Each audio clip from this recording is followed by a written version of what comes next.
Bonjour et bienvenue chez AGM Tech.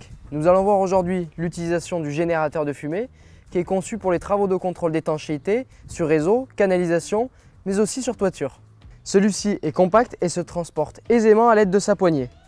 Il est fourni avec un flexible spiralé de 5 mètres ainsi qu'un bidon de 5 litres de liquide. La composition est spécifique pour ce modèle. Le réservoir est situé juste ici.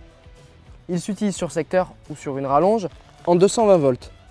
On vient raccorder le flexible qui dispose d'un raccord Storz à l'arrière du générateur et on tourne pour le serrer.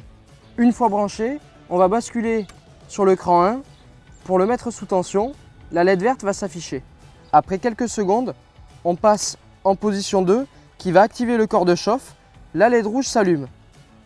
Durant l'étape de chauffe, on peut venir introduire au bout du flexible un des embouts qui sont en option. Ils sont en inox, ce qui leur assure une excellente résistance dans le temps. Le raccord plat est conçu pour les toits terrasses à membrane.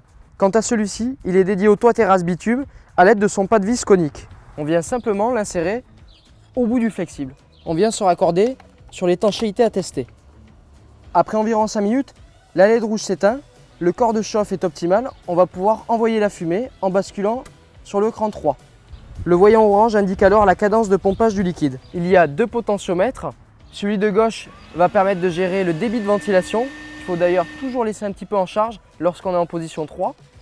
Et celui de droite permet de réguler l'épaisseur de la fumée. Une fois le processus terminé, il faut faire refroidir l'appareil en basculant sur le cran 2 durant 3 minutes.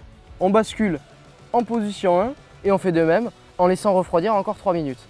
Les précautions d'utilisation sont les suivantes. Durant l'utilisation mais aussi le transport, il faut le maintenir droit. Ne pas le transporter avec le bocal rempli de liquide. Le potentiomètre de réglage de la ventilation ne doit jamais être mis à zéro lors du fonctionnement de l'appareil.